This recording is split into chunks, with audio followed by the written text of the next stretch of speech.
Hello, it's Engineer Jotter Genesis R. Palad, or Engineer Palm Tree on Facebook, TikTok, and YouTube. And today, we're gonna be answering a March 2026 PSAT problem, which is under the topic of purlins. So let me read the problem.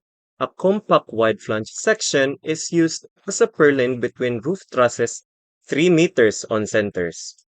Properties of the purlin section are as follows. So meron tayong elastic section modulus, may mga plastic section modulus, may Fy, yung slope natin, tapos may given nga dead load. May given nga dead load. As you can see sa figure, ito yung dead load. No? Then may given din na load combination and may given reduction factor and factor of safety. No? So as you can see from the figure guys, yung dead load natin, andyan sa centroid. Andyan sa center ng wide beam natin. Ito naman, ang live load, andyan sa top ng flange. Okay? So, number 1, determine the live load that the purlin can carry with respect to bending about the x-axis using ASD. So, as you can see from the problem, guys, from the question, bago talaga siya. Bago. Before paglalabas yung purlins, usually, NSCP 2001 yan.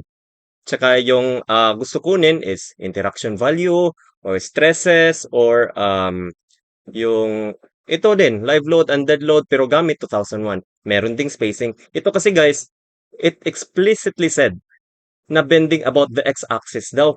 Tapos sabi pa AST. Eh di ba guys, pag purlins, matic, yung naiisip natin is interaction value. Kasi yan yung formula na ginagamit natin sa purlins. Tapos, if you've answered a lot of past board problems, alam nyo na ito usually yung makikita nyo. FBX over FBX plus FBY over FBY is less than or equal 1.0. So ano ba to guys? Itong FBX at ito. Itong small letter f guys, yan yung actual. No? Ito namang big letter F, yan yung capacity. So ganyan talaga dapat yan guys. Pero hindi kasi yan ina-adapt ng lahat, no? Pero 'di ba? FY ito guys. 'Di ba ito yung capacity ng steel before siya mag-yield. Ito naman, ano to? 'Di ba ito yung allowable shear stress. Pag maliit na yung F, ganito na. Ano na ba to? 'Di ba yan na yung V over A?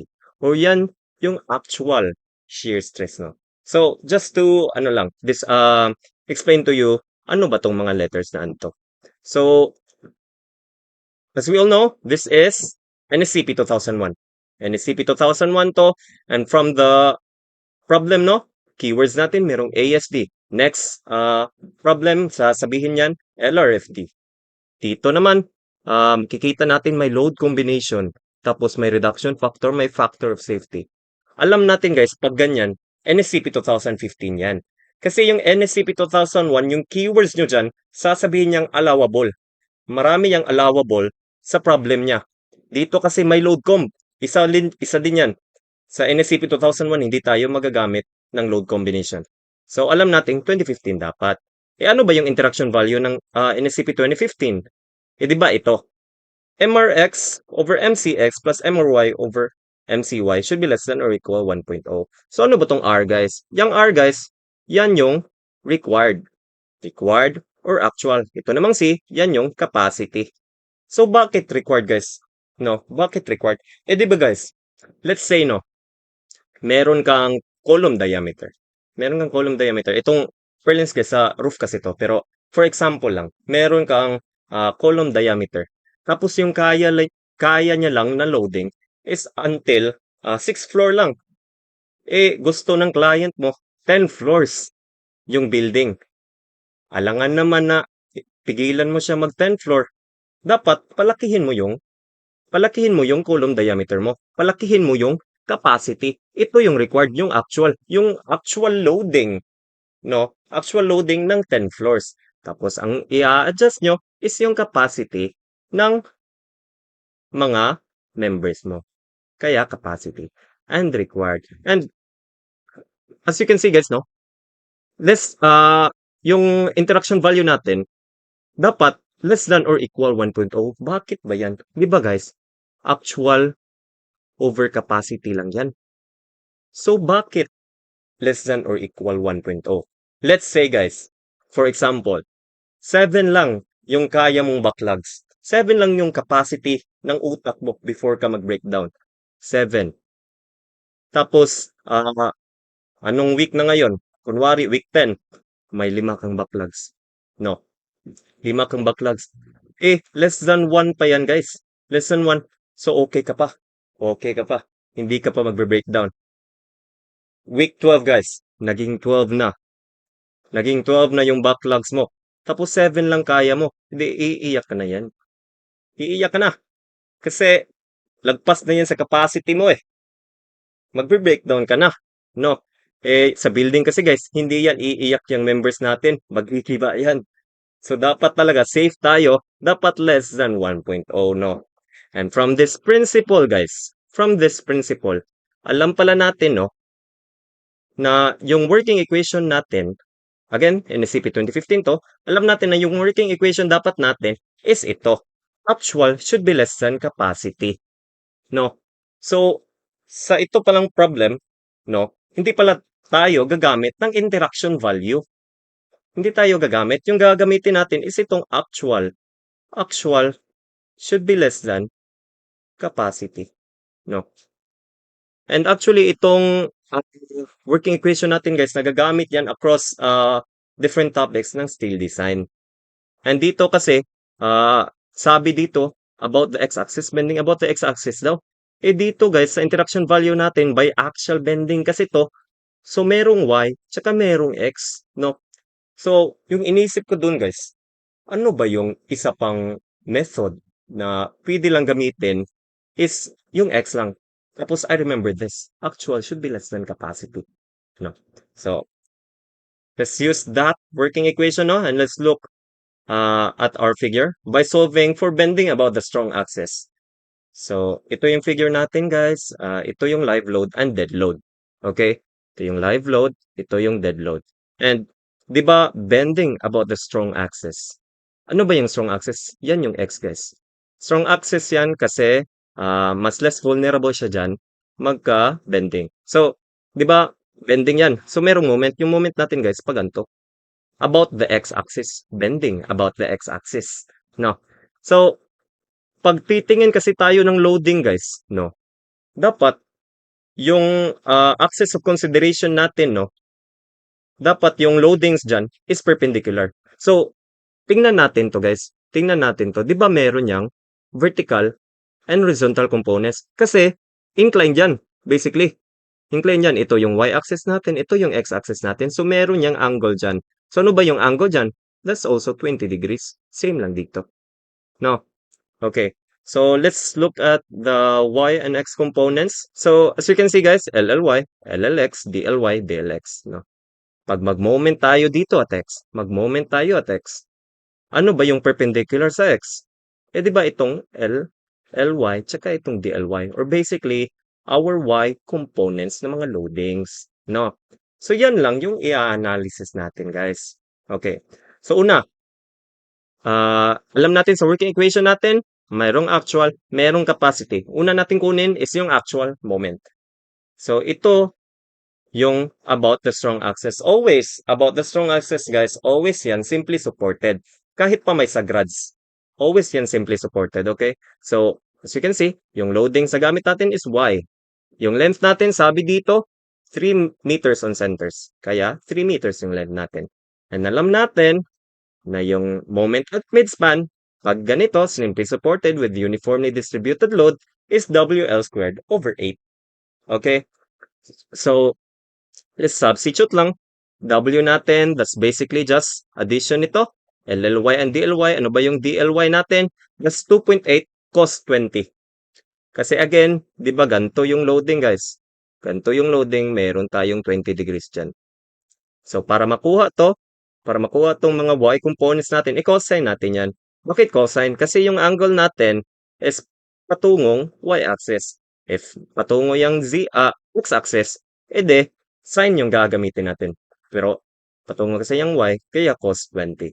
Okay? So, 2.8 cos 20 plus yung LL natin, LL cos 20. Di pa kasi natin yan alam, yan yung gusto natin kunin. Okay? Tapos yung length natin, that's 3 meters. 3 meters squared over 8. So yan na yung actual moment natin, no? Next, let's solve for the moment capacity. Alam natin guys, di ba? For bending about the x-axis, yung moment capacity natin is Fyzx. No? Ito yung moment capacity natin. And ito guys, nominal pa yan. Actually, ito yung plastic. Ito yung para sa mga compact sections. No? And sabi dito, compact wide flange. So, you don't need to check if compact ba siya or hindi. Pero actually, in terms of board exam, lumalabas lang naman is compact. Kaya yung gamit natin is matic, plastic moment. Ito yung nominal, Fyzx. Tapos, sabi kasi dito, ASD. Ano ba yung ASD? Allowable strength design. So, para maging capacity yan, kailangan natin yan gawing allowable. So, para maging allowable, kailangan natin i-divide ng factor of safety. No? Ang nominal, i-divide natin ng factor of safety, yan na yung capacity ng beam. Ng purlins, rather.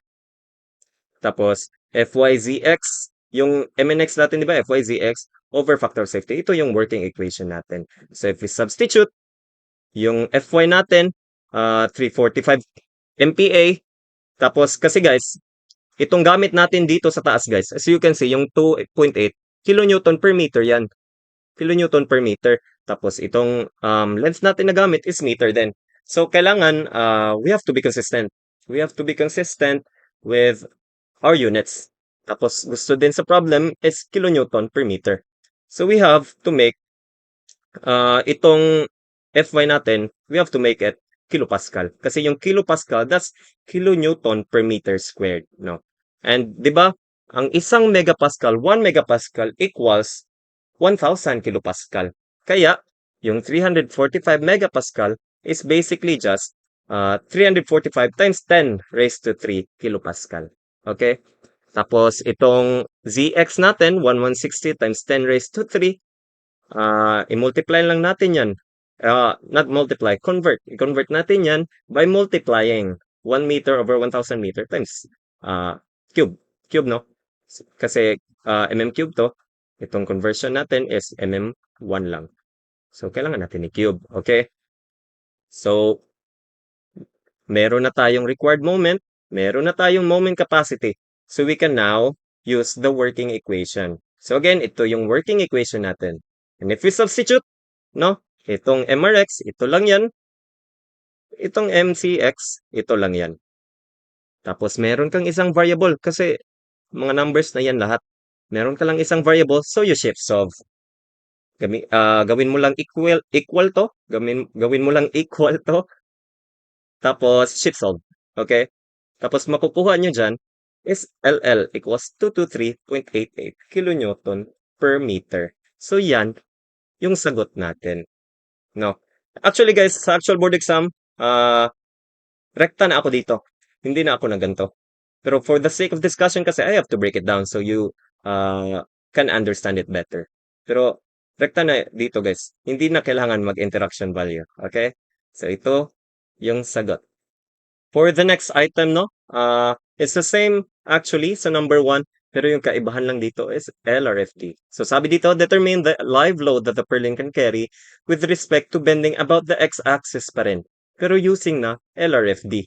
Okay? So it's the same working equation, guys. Same working equations. Actual should be less than capacity. So let's look again at the purlins. Let's look here. Meron tayong x, y, y, x. Meron tayong vertical and horizontal components. And again, yung moment natin is pa ganyan. So, yung i-analysis lang natin is LLY. Tapos, same as before, kukunin natin yung actual or required moment. And alam na natin na yung actual or required moment for midspan is WL squared over 8. No? So, if we substitute that, guys, ganito. As you can see, yung difference, guys, LRFD na kasi to. Pag LRFD, guys, kailangan na natin gumamit ng mga load combinations. Kailangan na natin gumamit ng mga load factors. So, yung DL natin, guys, yung dead load, as you can see here, 2.8. Sabi sa load combination, U equals 1.2 DL. Kaya, 1.2 times 2.8 dito. Okay? Tapos dito, Yung live load natin, sabi ng load comp, 1.6 LL. Kaya ginawa natin 1.6 LL dito. So it's the same process. It's the same process, no? Cosine 20 lang times 3 squared over 8. Tapos next, kukunin natin yung moment capacity. Actually, same lang din. Again, ito yung plastic moment or yung nominal moment natin for compact flanges. Tapos, ito, yung capacity para maging ultimate moment siya. No? Ito yung capacity ng purlins natin. So, imo-multiply lang natin siya ng reduction factor, yung plastic moment natin. So, we substitute that, ganito siya. No? 0.9 times 345 times 10 raised to 3 kilopascal times 116 T times 10 raised to 3 mm cube times 1 over 1000 mm cube. No? So, it's the same lang kanina. Yung difference lang, again, dito naging meron ng load comp, dito naging reduction factor na, hindi na factor of safety. So, if we use our working equation, no? Remember, ito yung working equation natin, actual should be less than capacity. Yung makukuha natin is ito. I-substitute lang yung MRX, ito, 1.2 times 2.8 plus 1.6 LL cos 20 times 3 squared over 8 should be less than our capacity, which is 0.9 times 345 E3 times 1160 E3 times 1 over 1000 cube. So ito, yung ultimate moment natin or yung design moment natin. Pag ASD, allowable moment. Pag dito, ultimate or design moment. Okay? So if we shift off, meron tayong isang variable lang. Yung makukuha natin is LL equals 210.84. So ito yung sagot. So if nasagutan nyo na yung number 1, no, edi madali na yung number 2. Okay. So for our last item, no, determine the live load that the purlin can carry with respect to bending about the y-axis na ngayon. Pero LRFD pa rin, so it's the same as kanina sa number 2. Pero yung bago dito guys, y-axis na. So, yung working equation natin is still the same. Yung bago lang, y na to.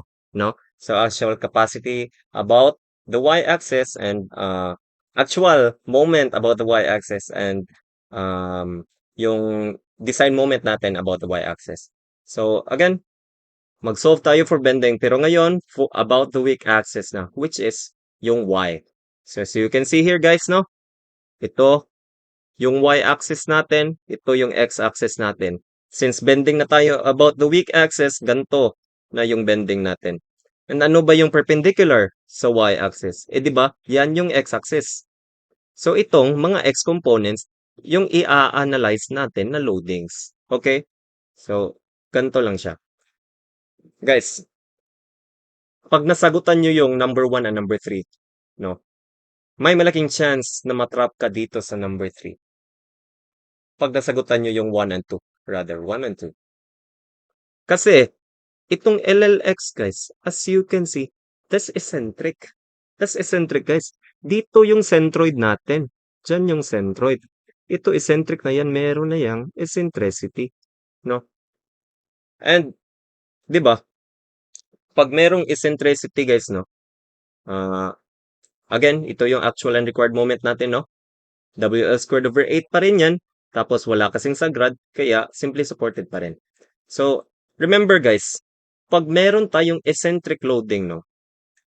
As stated here, when lateral loads are eccentric, reduce the plastic or elastic section modulus for the y-axis by 50%.